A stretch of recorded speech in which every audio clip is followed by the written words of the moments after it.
اعوذ باللہ من الشیطان اللعین الرجیم بسم اللہ الرحمن الرحیم السلام علیکم ورحمۃ اللہ وبرکاتہ۔ ایک شخص مولا کائنات کی خدمت میں حاضر ہوتا ہے اور اپنی تنگی رزق کا مولا سے شکوہ کرتا ہے اور اپنے اہل و عیال کی زیادتی کا شکوہ کرتا ہے کہ میرے بچے بہت زیادہ ہیں اور میرا رزق بہت تنگ ہے۔ تو مولا کائنات ارشاد فرماتے ہیں کہ تو استغفار کر۔ وہ شخص چلا جاتا ہے اور چند دنوں کے بعد پھر مولا کی خدمت میں حاضر ہوتا ہے اور وہی شکایت دوبارہ کرتا ہے۔ تو مولا فرماتے ہیں کہ لعلک لا تحسن ان تستغفر، کہ شاید تو نے استغفار حقیقی انداز میں نہیں کیا۔ تو وہ شخص کہتا ہے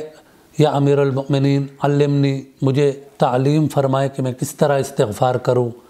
تو مولا کائنات ارشاد فرماتے ہیں اخلص نیتک، کہ سب سے پہلے اپنی نیت کو خالص کرو، وَأَطِعْ رَبَّكَ، اور اپنے رب کی اطاعت کرو، اور جو گناہ تمہارے اعضاء و جوارح نے کیے ہیں اللہ کی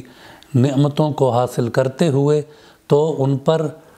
استغفار کرو، اللہ سے مغفرت طلب کرو۔ سورہ نوح کے اندر بھی آیات ہیں کہ جس میں اللہ تبارک و تعالیٰ ارشاد فرماتا ہے فَقُلْتُ اسْتَغْفِرُوا رَبَّكُمْ فَإِنَّهُ كَانَ غَفَّارًا، کہ حضرت نوح علیہ السلام اپنی قوم سے کہتے ہیں کہ تم اپنے رب سے طلب مغفرت کرو، اپنے گناہوں کی بخشش طلب کرو کہ تمہارا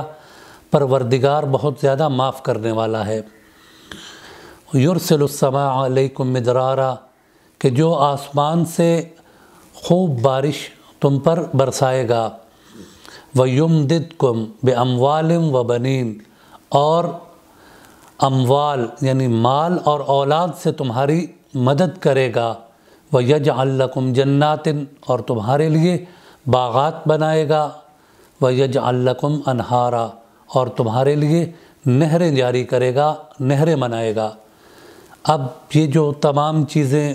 استغفار کے بدلے میں پروردگار عالم نے ان آیات میں ذکر کی ہیں، یہ وہ تمام چیزیں ہیں کہ جو ایک انسان کی آسائش اور اس کے سکون کے لیے انسان کو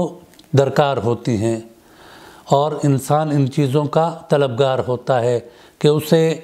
مال چاہیے، اولاد چاہیے پرسکون زندگی کے لیے، تو جو شخص استغفار کرے گا تو پروردگار عالم یہ چیزیں اسے عطا کرے گا۔ گویا استغفار فقط اپنے گناہوں کی بخشش کا نام نہیں ہے، بلکہ اس استغفار کے بدلے میں ہر قسم کے رزق کے دروازے پروردگار عالم انسان پر کھول دیتا ہے، چاہے وہ رزق مال کی صورت میں ہو، اولاد کی صورت میں ہو، علم کی صورت میں ہو، غرض کسی شکل میں بھی وہ رزق ہو، پروردگار عالم اس رزق کے دروازے اس انسان پر کھول دیتا ہے جو طلب مغفرت کرتا ہے، جو زیادہ سے زیادہ استغفار کرتا ہے۔ تو پروردگار عالم سے دعا ہے کہ پروردگار عالم ہمیں سیرت محمد و آل محمد کو پڑھنے کی توفیق عطا فرمائے اور اس پر عمل پیرا ہونے کی توفیق عطا فرمائے۔ اللہم صلی علی محمد و آل محمد۔